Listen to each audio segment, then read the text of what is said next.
What's happening, everybody? Welcome to another episode here, the Side Guys Football Forum. I'm one of your co-hosts from the side, joined as always by my good friend, my good buddy, the other half of the Side Guys, Mr. Tad Desai. And Tad, continuing on with our new head coaching series. Wait. Are you saying we're moving on? We're not moving on. We're continuing on. It's the old throwback for our loyal listeners. Yeah, but it doesn't apply at all. It applies. We're moving on. It does not. The next guy. You can move on from this topic. Yes, you could then say it now, but... All right, so in that case, moving on. There you go. Now, this actually makes sense. But continuing on with our new head coaching series, Tad, this is something we've been doing, like I said, since podcast inception. This is something we've been doing ever since we started, and it's enjoyable. Like I said, especially with fantasy football season, draft prep. I'm pretty sure a lot of people are getting started with it coming, the summer right around the corner here. This is the time to start, figuring out as far as which guys you're prioritizing over other guys, what sleepers are you looking forward to. I mean, it's going to be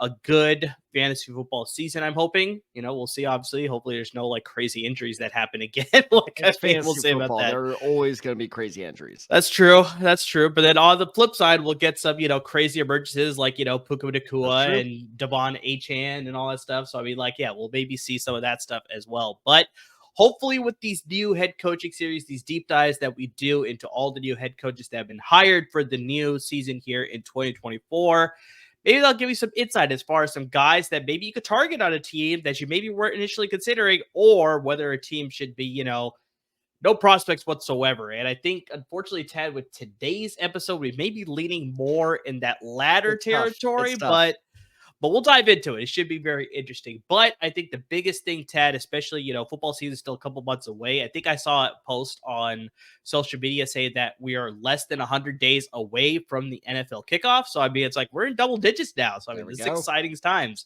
It's exciting times. But regardless of where the football season here or not, we want to give a shout out to our great sponsors, because Underdog Fantasy is your number one source for all your sports betting needs when it comes to the football season, when that starts. But right now, you can be betting on the MLB season. That's in full swing right now. The NBA playoffs. I mean, we potentially may get the decision of the winner of the Western side of the conference. We obviously got the Celtics on the Eastern side, but we got Game 5 happening tonight. So we'll see who's going to be winning, whether the Mavs will move on and go on. They will.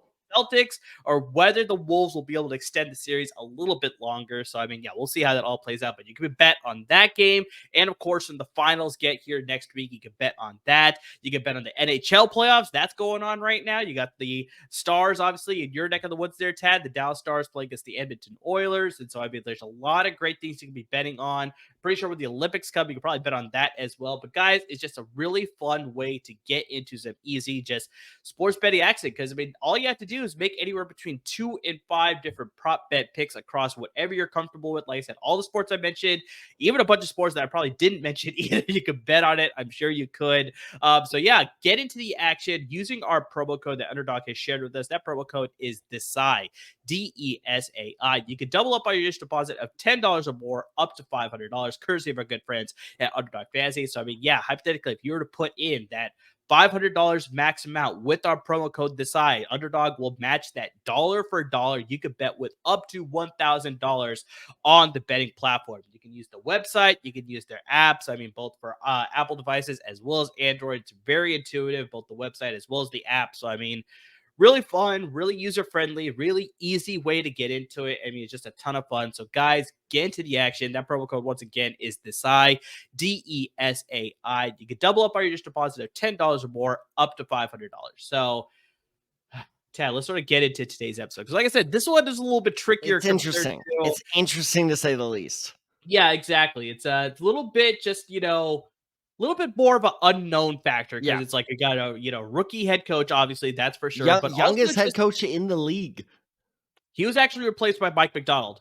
He was initially the youngest head coach. So Okay. Mike Macdonald, Same, which yeah, we'll get all to right. later in this coaching series. We're starting with, in case you haven't figured it out from the clues there, we're starting with Jerod Mayo, new head coach of the New England Patriots. And just, yeah, I think the biggest thing is not only is he a new head coach, but his coaching experience is not that extensive. So there's not a lot that we can sort of garner from as far as like, what can we sort of gain from intel as far as what can we expect and things along those lines. But we were able to find it. I mean, me and Tad, we did a lot of great research. So we definitely have some notes for you as far as how this will affect your fantasy football strategy. Well, let's start like we always do. Let's start with this coaching history. So, I mean, he played linebacker at the University of Tennessee from 2004 to 2007. They started him as outside linebacker, Ted. So they mainly used him as a pass rusher, but then his final year in college in 2007 shifted him to inside linebacker. He excelled at the position. He racked up 140 total tackles, 8.5 tackles for loss, 1 interception, and 1.5 sacks at the position.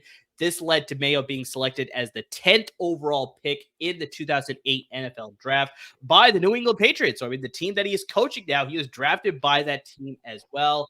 He was the second linebacker off the board Well, in that so draft. on that note, he was the second linebacker taken in that draft. Do you know the name of that first linebacker taken? Well, of course, it's in my notes. I'm surprised you didn't look at my notes I before did you asked not. me this No, I did question. not. I never look at your That notes. answer is Keith Rivers. He was Keith selected Rivers. 9th overall, the linebacker out of USC. So Damn it!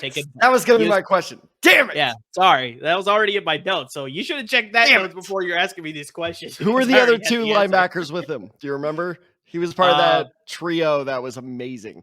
The other one was Brian Cushing. Brian Cushing, and I'm trying to remember there was the one with the name that's hard to pronounce. He was a Bengal for a while. Ray Malu. Mauluga, yeah, out of God damn USC. it. Yeah. Why do That I was a do good this to trio myself back there. every That time? was a good trio Dude, back there. they landed on the cover of SI. I remember that. Yeah, I do remember that actually. So, yes, Keith Rivers was the first linebacker taken in that draft in 2008. Mayo went 1 pick later to the New England Patriots, obviously. Mayo went on to play 8 seasons in the NFL, all for the Patriots. He racked up the following career stats: 802 combined tackles, 11 sacks, 8 forced fumbles, and 3 interceptions. In 2008, his rookie year, he won the Defensive Rookie of the Year award. He led the league in solo tackles as well as combined tackles in 2010, which led to him being selected to his first ever Pro Bowl. Also, he was selected to a first team All-Pro team as well that year. He made his second Pro Bowl in 2012. Won a Super Bowl with the New England Patriots in 2014 in that famous game. If in case you don't remember, Tad, that was the Super Bowl between the Patriots and the Seahawks, where we had the infamous pass at the goal line situation instead of the handoff to Marshawn Lynch, which led to the Seahawks losing that Super Bowl and the Patriots winning that with the interception by Malcolm Butler. So he was the winner of a Super Bowl ring because of that Super Bowl there. Unfortunately, though, Tad, injuries and a loss of playing time to Jamie Collins and Dante Hightower led to him retiring for the NFL in 2015, especially after suffering a shoulder injury in the AFC Championship game against the Denver Broncos. So he was going to be put on IR. He was just like, you know what? I think it's time for me to call it quits. He ended up calling it quits. He retired, took a little bit of time off, took a few years off, but then, hey, New England Patriots, they came a call and they were like, hey, we want to offer you a coaching job here. So in 2019, he took the linebackers coaching job with the New England Patriots to replace Brian Flores, who went to Miami, the AFC East rivals of the Patriots, to take their head coaching job. And so that's why they had a vacancy with their linebacking job with the New England Patriots. He took that job. This is kind of actually funny. It's like sort of like he ended up coaching the two guys that replaced him. He ended up coaching Jamie Collins and Dante Hightower with the New England Patriots during his time as the linebackers coach with the New England Patriots. Also, his brother, Jerod Mayo, is a member of the New England Patriots. He is their current head and strength conditioning coach. He has that job since 2019. And then, yeah, as of now, with obviously the mutual parting between Bill Belichick and Robert Kraft and the Patriots, obviously, now they had an opening at their head coaching position. So Jerod Mayo is now the 15th head coach in Patriots franchise history as he replaces, as mentioned, Bill Belichick. So, well, Andy's the first, new head coach for the Patriots in 24 years, which is insane. I'm 29, so that means almost my entire life the Patriots have had one coach. So that's obviously a shock to the system just right there. But what's interesting is the shock of this hire and the speed of this hire too.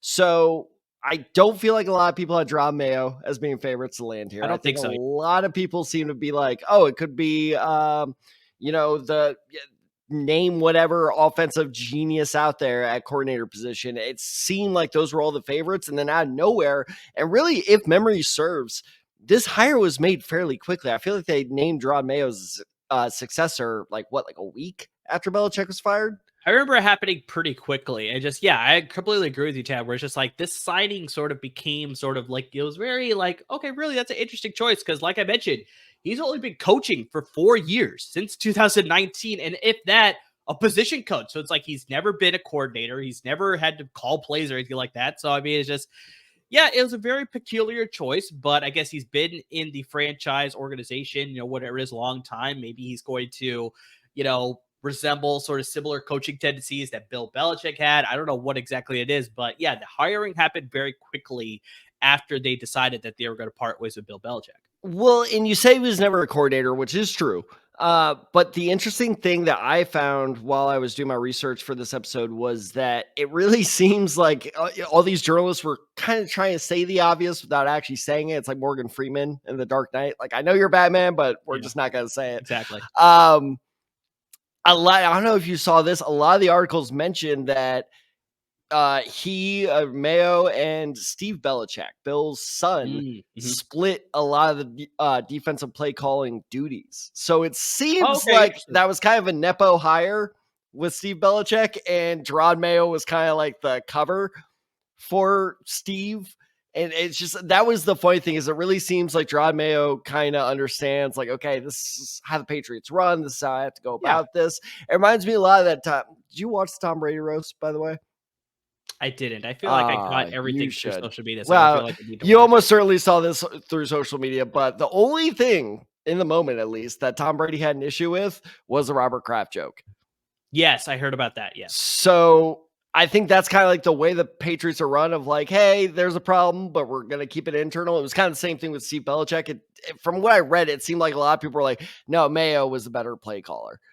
But notice how he didn't make a big issue about it. He kept it all in the house. And I wonder if that's how he kind of got Robert Kraft's favor and, went there. And another thing too, because I know I mentioned this in our last head coaching deep dive before we moved on. But, oh, come on. That was great. Not even a smile. No, sorry. It's like working with Grumpy, and I'm dopey. But anyway. Yeah, that is very apropos. I'll give you that one.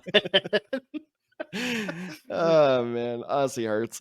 All right, so anyway, I found this quote from Jerod Mayo explaining why he thinks he's such a good coach, which is, quote, I think all the players know that I'm competent, which I hope you are. You played in the NFL for like 10 years, as far as the X's and O's and things like that. But it's always warmth before competence, right? The person has to know that you really care about them before you actually start to explain the X's and O's. Now, that is a very similar quote to our last episode with Dave Canales, where, and I think we're kind of seeing in sports, you're seeing this with the Lakers, with potentially hiring JJ Redick right now, where we're seeing this movement towards more player coaches. The players want to feel like humans, not just chess pieces. And, I have a friend, shout out Max, that is like, this is bullshit. Like, how dare these players feel entitled to get their say in who's coach? I go the other way. I'm like, that's great. They're the ones doing all the heavy lifting. They should have a say in who their boss is. But it is interesting because that also seems like a big part of why Mayo was hired, is like, I could not find a single negative thing said about him as a coach from any of his players. All of them were super positive. Oh God, I'm blanking on who it was. There was some linebacker who was traded to New England, and he was like, the first thing that happened, it was Mack Wilson, I think. Or God, was it Mack Wilson? It doesn't matter. But there was some linebacker who was traded to New England. He said the first thing that happened was not, sit down with me in the locker room, let's talk playbook. Jerod Mayo went to have dinner with his family. And he said that was really important because then, you inspire them. You want them to play for you, not for the W, which sounds weird, counterintuitive, but it does seem like Jerod Mayo is kind of the player's coach, and that's very, very different. It's going to be weird to see that in New England. And I think the big thing that you always want to try and instill with any sort of organization, whether you're a newer head coach or whether you are an established head coach, is just that culture aspect, right? So Yeah. it's like so many times we've heard Tad during the whole Brady and Belichick years is just the Patriot way, the Patriot way. And so it's exactly like you're laying out. It's like maybe that's what Jerod Mayo sort of was able to curry favor with Robert Kraft because he's sort of following those same principles of like the Patriot way. And so But it's like he's maybe these are modernizing the it things. And because yeah, that's yeah, why exactly. that's why they His lost twist on it. Brady, is because Brady eventually realized exactly what I'm saying. Is like, the fuck, dude, I should have all the power here. Why am I the one shutting it? I think Mayo has that interesting chance to kind of hybridize those two things. Yes, no, I agree with that. So it's like I think he's sort of instilling those old principles, but then also welcoming in his own principles as well. And so yeah, that can hopefully lead to success as the Patriots sort of go into this new era of a new head coach here, and sort of shift things to sort of get into the coaching style. Because like I said, there's not really much about him It's that we tough. can sort of garner. I mean, just like obviously he's played for the Patriots a long time, so he's familiar with the system, and he's been a linebacker coach with them for the past 4 seasons. So I mean, it's like he got there, but it's like, what's the offense going to look like? That's the big thing when it comes to fantasy football. Is just like, what can we expect from this offense, and who can we rely on, and just what are sort of the things that we should be seeing here. So biggest thing that Tad, I usually try and be a big proponent of, especially when you have a new head coach, especially an inexperienced head coach, is like get experience around you. And I think that's exactly what the Patriots were doing here, and Jerod Mayo specifically, is that I'm not going to be running this offense. I need somebody who I could trust, who has the experience to run the offense. And so what did they do? They went out and they hired Alex Van Pelt, who is now the offensive coordinator First for the off, New England a Patriots. lost coaching name. It's a pretty good one. Former quarterback in the NFL as well. He's had a long coaching history. He's been in the NFL for the past 20 years at least. And so the biggest concern, though, that I have with Alex Van Pelt is that he's only been an offensive coordinator for the past 4 years. And then he's had a brief stint back in 2009 where he's the offensive coordinator with the Buffalo Bills. But less we talk about that time, probably the better. But mainly he's held a lot of position coach, and specifically quarterback coach is his on his resume the most. So he's jumped around to a lot of different teams. He's been in a lot of different systems, but he's only held an offensive coordinating job for the past 4 seasons with the Cleveland Browns. And so it's going to be interesting to see just, what he's going to bring this offense, because as a position coach, he's never been responsible for calling a lot of plays either. So, I mean, the only time he's called plays is during the COVID season for Cleveland, where Kevin Stefanski got COVID.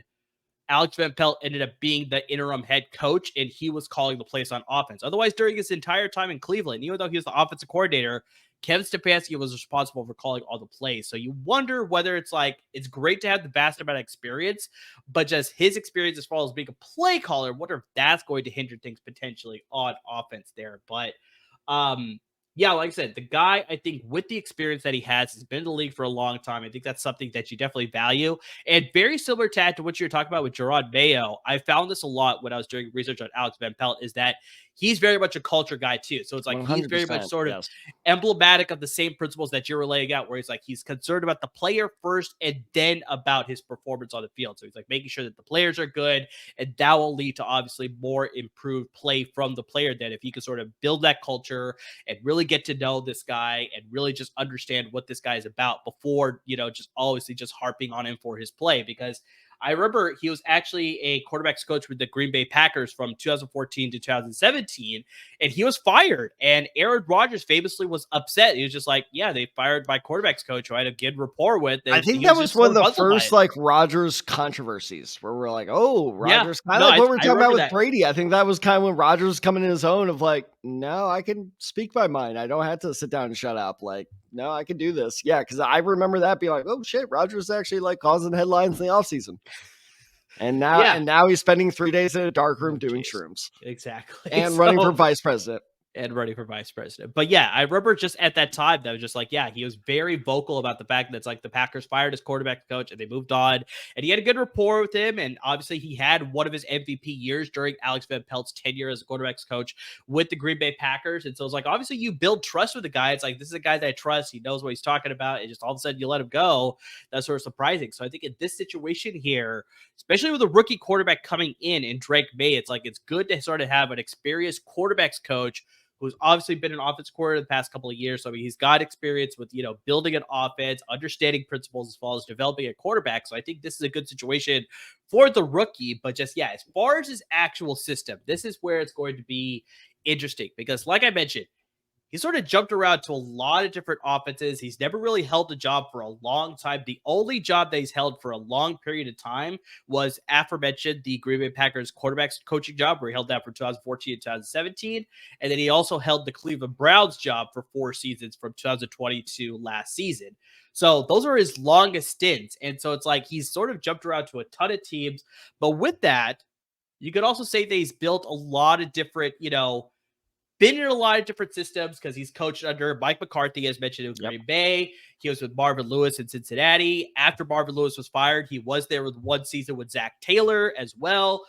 He was under Gary Kubiak as well. So he's got all these different that's a good throwback name, Gary Kubiak. So he's been under a lot of different systems that is just, he could build his offense accordingly off of that. But the biggest thing that I saw, Tad, was that, like I said, with his extensive experience in Cleveland specifically, and with that being more recent experience, I can see this offense relying a little bit more heavily on what they did in Cleveland. What was Cleveland doing?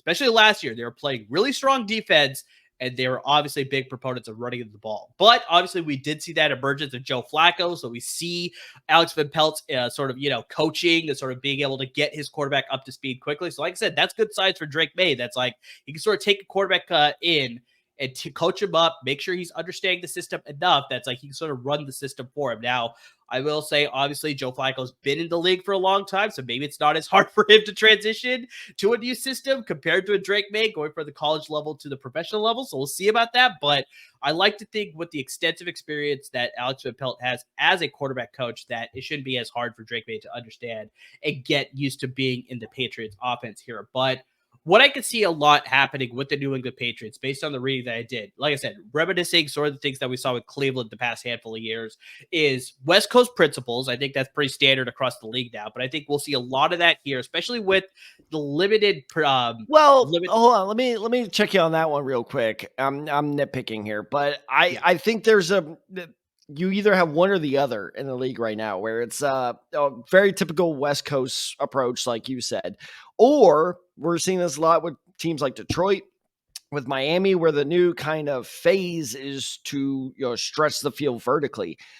We're not going to get that new. I'd be shocked, utterly shocked. We have zero evidence that that Van Pelt has any ability. Not ability. That sounds more mean than I mean it to. Yeah. Has any interest? Let's go there. Has any interest in stretching the field like that, especially with a rookie quarterback. So I don't think like you see it all over the NFL, but it's like I said, it's either one or the other. It's like you either have a team that kind of keeps it conservative for a bit and then likes to go deep, or you have a team like Miami who, and we just saw them pay Jalen Waddle an absolute fuck ton for the reason of we need guys who can get open deep, and New England doesn't really have any of those guys. Yeah, unfortunately, the talent level that they have at the receiver position is not that strong, especially if you want to air it out deep. They don't have those type of players. They have some good, savvy route runners that can sort of build into this West Coast system of these short passes that can potentially lead to longer gains that way. But just, as far as deep, throw it out, air it out, whatever you want to do there, I just don't see this type of offense doing that just yet. I think maybe they could get there, but as of right now, in their first year together in Mayo and Van Pelt, it's not going to happen this year. So I see lots of, like I said, West Coast principle offense, very run-heavy based approach.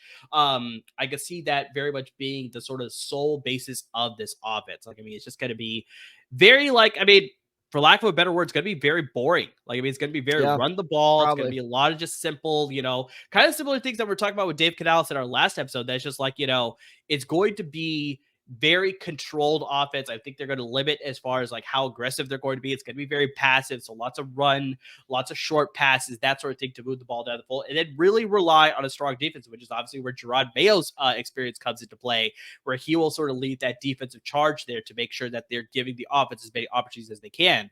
Because that's what we saw in Cleveland, Tad. It's Cleveland had one of the best defenses in the league last year, and they both led the NFL in both least amount of plays that an offense ran against their defense, but then they also had the most amount of plays run on offense. So because their defense was so shut down and prevented a lot of teams from doing anything on offense, that led to their offense running a lot more plays. And so it's like that allowed for a lot more potential opportunities to get the ball down the field. Even if you're settling for field goals, if your defense can keep stopping the other offense, it's like, all right, field goals are good. Field goals are good. Eventually get a touchdown every so often, but just like I could see that very much. A lot of those principles are going to carry over, at least in the first year with Van Pelt and Mayo. Well, and I think the important thing to note too is this is not us saying the Patriots are going to suck next year, because you are 100% correct in that. I think that, let's look at how that Cleveland team performed last year. Let's not forget, because a lot of people forget just because of how good they were in the playoffs, which, by the way, they shouldn't have made the playoffs anyway because the goddamn running back just should have made a catch. I'm never going to get over that. But the hype around the Houston Texans, while justified, people forget often that was an upset. The Browns were favorites in that first round playoff matchup. And you look at what Jerod Mayo's defense has done since he not took over, but since he's been involved in the coaching ranks. So the Patriots have allowed 19.2 points per game, which is third in the NFL. They generated 136 takeaways, which is second, and that is a crazy high number, by the way. Mm-hmm. And then they've held opponents to a 35% third down percentage, like the conversion rate. Yes, got it. That's insane. Like only a third of the time when you have a opponent in third and whatever. Notice how there was no distance attached to that. It's just whatever the conversion is. Yeah, no, exactly. You only convert it a third of the time. Like that's crazy good. So that's why I could definitely see the Patriots kind of doing that. And it's actually funny you bring up the Joe Flacco thing, because my first note with Van Pelt is this man should be thanking Joe Flacco for a job, because a lot of people are not bringing this up. Van Pelt got fired.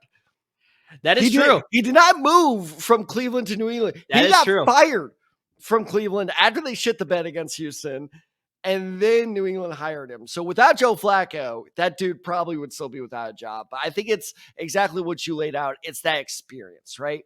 And this dude is so experienced. He was a quarterback's coach in NFL Europe. He was still around back then. Very first stint. Yep. For the Frankfurt Galaxy. I've literally never heard of that team in my life. And oh my God, you never heard of the Frankfurt Galaxy? What a terrible name. Oh my gosh. What a terrible. I don't think I can name a single NFL Europe team, to be honest. You can't name any of them? Dude, I was like 10 years old when they were around. When did the NFL Europe fold? I think I want to say 2006. Okay, so I was 12 years old by the time it folded. I can't name. I know Kurt Warner played in both, but I can't name his AFL team though. Oh, I can't name that. Oh, can you really not? They had the goggles on the helmet. You don't remember that? The Iowa Barnstormers. How great is that? It sounds familiar now that you're saying it now. Yeah. Frankfurt, take a note. That's how you name a team. But anyway, I don't know. I was a good fan of the Rain Fire and the Berlin Thunder. Those are pretty solid names. That Thunder's just a cool name. I mean, Thunder makes Oklahoma City sound cool. Oklahoma City is not cool. I've been there. Trust me. There's a reason no one wants to go back. But now going back to Van Pelt. So he's been in the league for a while. The Aaron Rodgers thing is super interesting because Rodgers has seen, coaches come and go, and he's, I won't say very rarely speaks up, but when he speaks up, like, oh, I like this guy. And you kind of already touched on this of like all the head coaches that Van Pelt has been under. Mm-hmm. But in my opinion, the more interesting aspect is the different quarterbacks he's coached. He's coached guys from Trent Edwards to Josh Freeman to Baker Mayfield. How about that for throwback? From Baker Mayfield to Aaron Rodgers. So he knows like the whole skill set of quarterbacks and the best way to approach that. And I think that's going to be very helpful for Drake Maye, is because we brought up before the kind of sneaky thing with Drake Maye. It's definitely because he's white. He's a good runner. He's a good runner. People underestimate what a good runner he is. And that's definitely a race thing at play there. So it's going to be very interesting to see how they bring Drake Maye along. I don't even know if Drake Maye is going to be a week 1 starter, but we're getting to the next section. But in general, I think that Van Pelt is an interesting hire. I agree with you. I think the best bet is to bet like it's going to be Cleveland's offense from last year, especially because that conservative approach seems to fit a rookie quarterback the best. And And in general, I don't want to talk about this Van Pelt in particular too much longer because this reminds me a lot of, do you remember, I think it was our first year doing the series, who was the offensive coordinator that Arizona hired? And you and I both were like, I don't know. It was last year. It was Drew Petzing. Oh God, was that last year? It was hired by John Jesus, Gannon. yep, long it was year. Drew But Petzing. yes, yeah, no, okay, there you go. Because I remember you and I both being like, maybe this, and we're just like, yeah, let's see. And then of course Arizona was a total shit show last year, so we still don't know the answer to that. But it's kind of a wait and see thing. But I agree with your prediction. Like for now, let's assume it's going to be Cleveland's offense. Yeah, I think that's the safest sort of assumption to make there. So, but yeah, we'll see how this goes as far as Alex Van Pelt, Jerod Mayo, their whole coaching style. And yeah, you bring up a good point. The fact that he was fired from Cleveland and he was allowed to get this job. Well, not allowed, but just like New England still decided to hire him, especially after. That was almost more shocking than the Mayo hire. It was a little bit. But like I said, I think just the biggest thing is just the consistent thing that I saw with every article that was written about Alex Van Pelt being hired as the New England Patriots head coach is that he's very much a player's coach too. So it's like he's very much just like the players like to play for him. He's very good at sort of building a good culture and sort of grooming all that up. And so I think that's probably another reason as to why they brought him in. Sort of similar principles that he and Merrill shared that could obviously lead to building a solid culture in New England, obviously. Well, and to be fair to Van Pelt, I do remember at the time of his firing, everybody kind of agreed that was a scapegoat fire. Yeah, that's fair. Because Stefanski has been under some real pressure. I mean, so we'll do this episode sometime in the summer, but in terms of like hottest seats, Stefanski's might be in my top 3. Like people are very much not happy with him right now. So that I remember at the time, people being like, oh, that guy got scapegoated. Because it wasn't so much you only put up 14 points. It's more of the fact that Cleveland allowed 45 points that day. Yeah, exactly. To a rookie quarterback in his first playoff game. Especially after Jim Schwartz won the Assistant Coach of the Year award too. So it's just like, yeah, for how legendary his defense was, it's just like, yeah, for that to happen in a playoff game, that's like, oh, that was rough. So that may have been an unfair firing towards Van Pelt, but still interesting nonetheless, because I feel like once one of these guys gets fired, you're untouchable for at least a year. I agree. All right, Ted. So let's sort of get into the meat that, probably a lot of these fantasy managers are sort of interested in. Is just who's going to benefit the most from this offense. And I do have a pick, but just I sort of stand by the fact that it's like I was telling you before we recorded this episode and sort of teased at the beginning. It's just like it's also safe to say that like maybe nobody will benefit too, because it's just you're not sure what sort of offense you're going to expect from Van Pelt, because it's like we're assuming that he's going to lean more on the principles that was instilled in him in Cleveland. Maybe he's going to implement some of the other systems that he picked up from some of the other coaching stints that he's had everywhere. Like I said, he's been under Zach Taylor, which is obviously under Sean McVay's system. So it's like maybe you're going to see some of that style of offense. He's been under Gary Kubiak. Like I said, there's just a lot of other options that he could implement as far as his various stints in the NFL.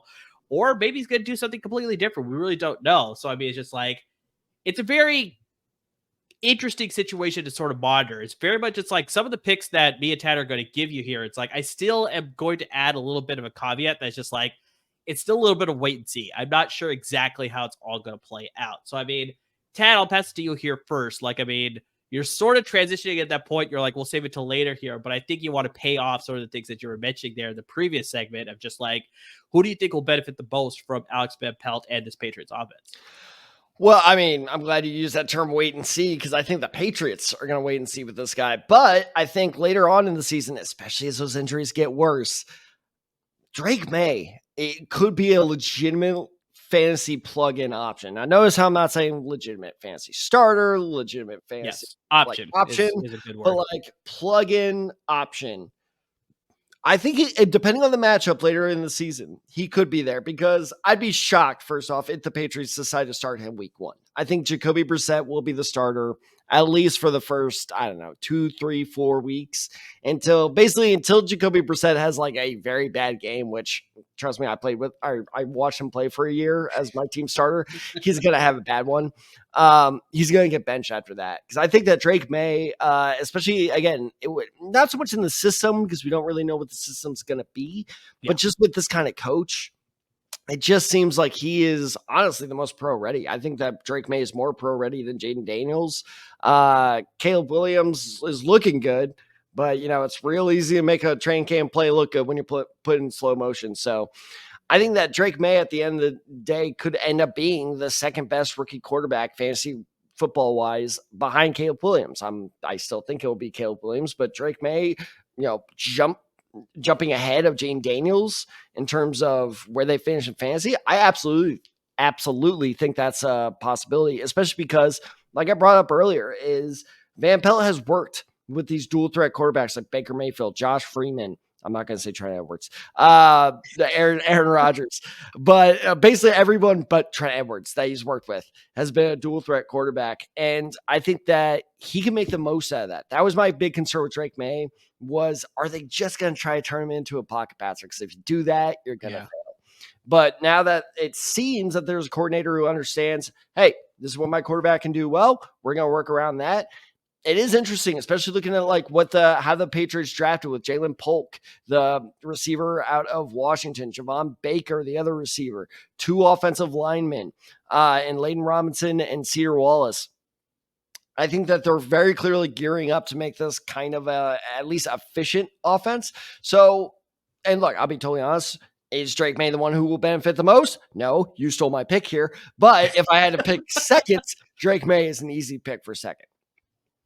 That's fair. Yeah, I think just, like you said, with Jacoby Brissett, he came from Cleveland and he was coached under Alex Van Pelt. So it's like, I'm pretty sure maybe he has a little bit of a leg up to see what sort of, system that Alex Van Pelt may implement or just what he's going to do, some of the plays that he likes to run. So it's like, yeah, it wouldn't shock me at all if Jacoby Brissett's named the week 1 starter, as we get to training camp and we see the preseason and all that stuff. But it also wouldn't totally surprise me if that's a reason why you drafted Drake Maye in the, top 5 picks that you had, is that this guy's going to be the future of your franchise. So it's like you will see him sooner than later, but just, maybe not right out the gate as far as being your week 1 starter. But yeah, somewhere around week 5, week 6, I could see the rumblings as far as like, as soon as Jacoby Brissett has like, a 1-for-4 touchdown to interception ratio game. It's like, I can see that happening as far as like, all right, let's sort of turn the page. I think Drake Maye sort of is familiar now. He's good enough. We'll go through some growing pains with a rookie more than a veteran instead of like, this veteran, we should be expecting more, whereas a rookie, it's like, okay, the expectations are there, but it's like, we're going to grow through it. So,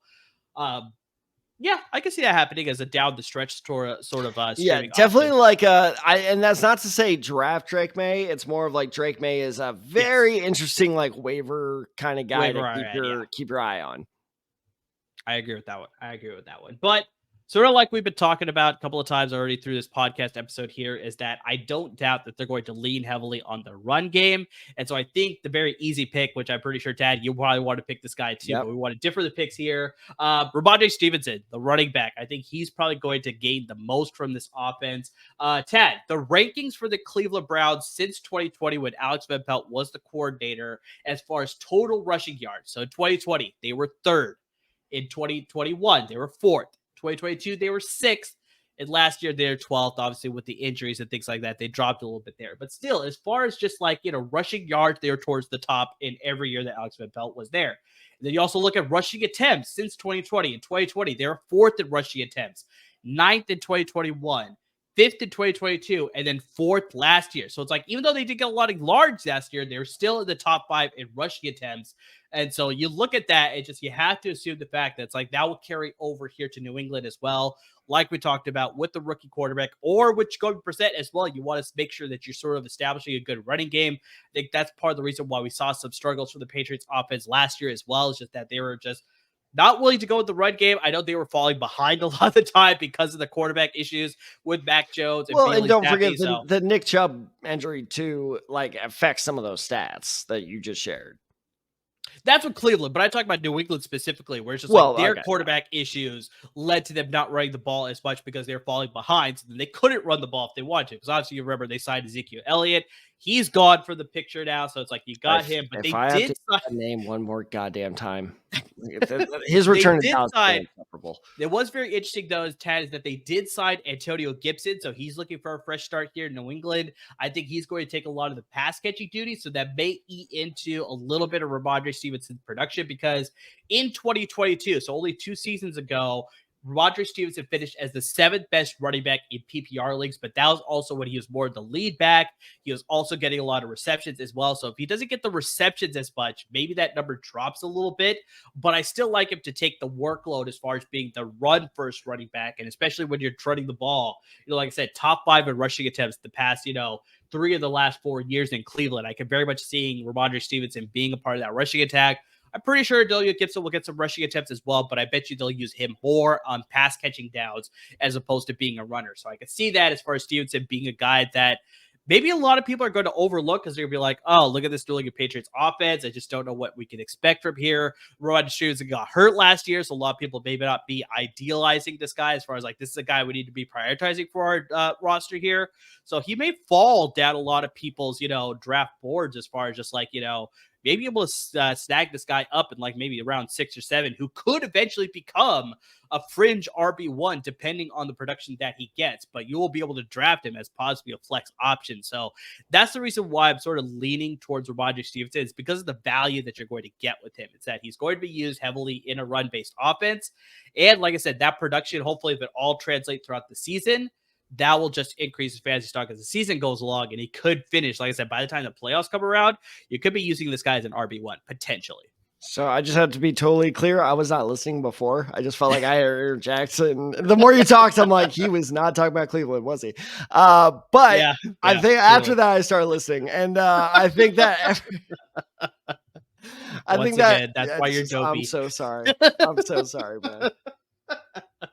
But no, I pretty much agree with everything you say. And it was funny because the more research I did into this, as long as our prediction proves right, where this will be a Cleveland-esque system, Stevenson is very quickly heading in the direction of one of my favorite sleepers, exactly for the reason, not saying his explosion is going to be that big, but just in terms of value, where you can get him in terms of what he will produce. Now, you limited him. You put his ceiling at flex.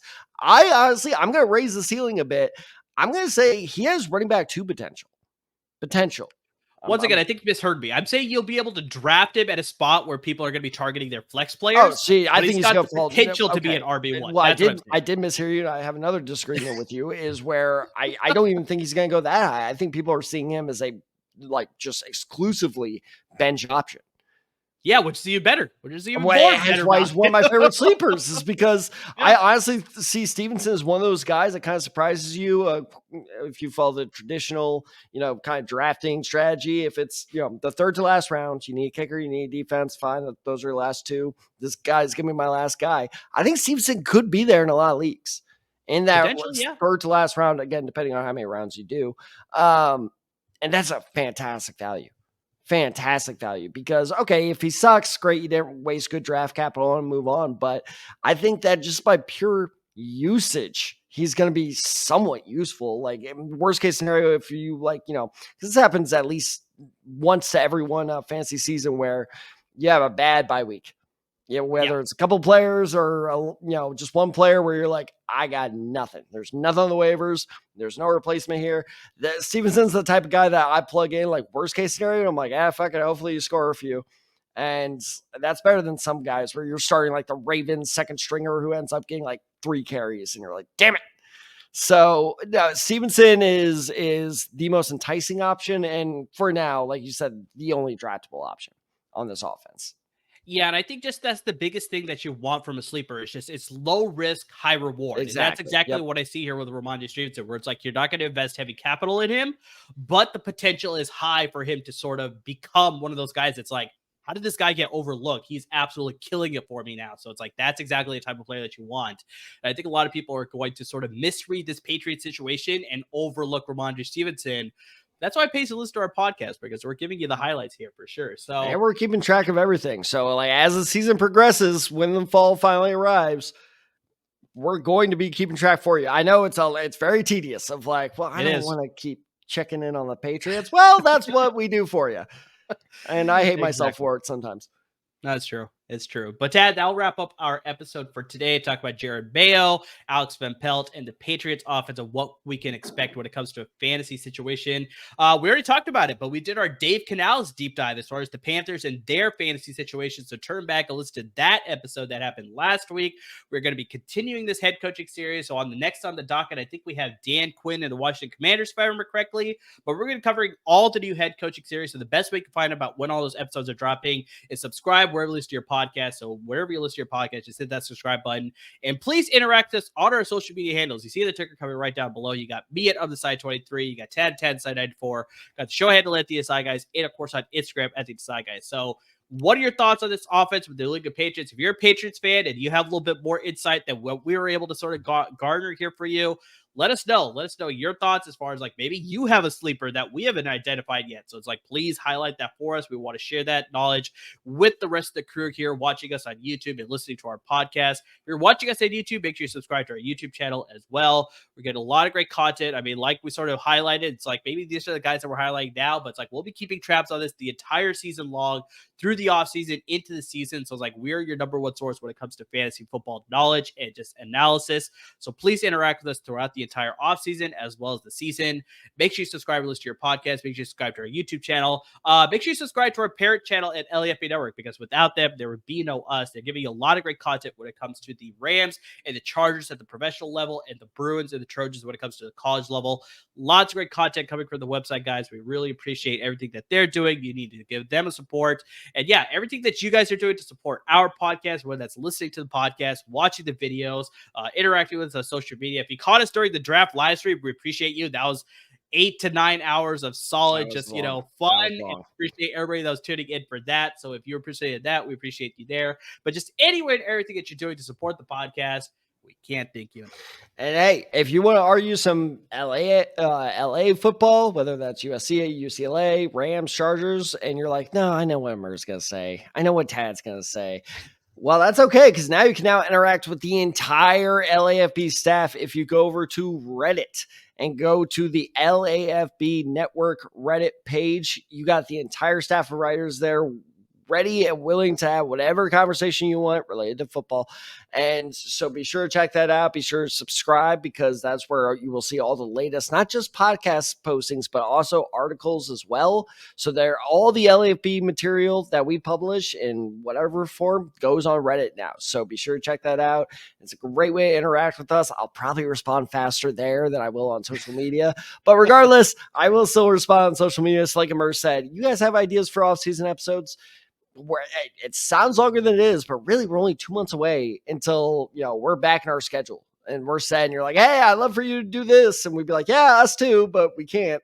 June is this weekend, Tad. It's rolling right along. Yeah, So we're running out of time. So if there's a particular episode, particular topic, particular player you want us to discuss, you gotta let us know by hitting us up on those socials right below. So as always, everyone, thank you so much for listening. Thank you so much for watching, and please stay safe.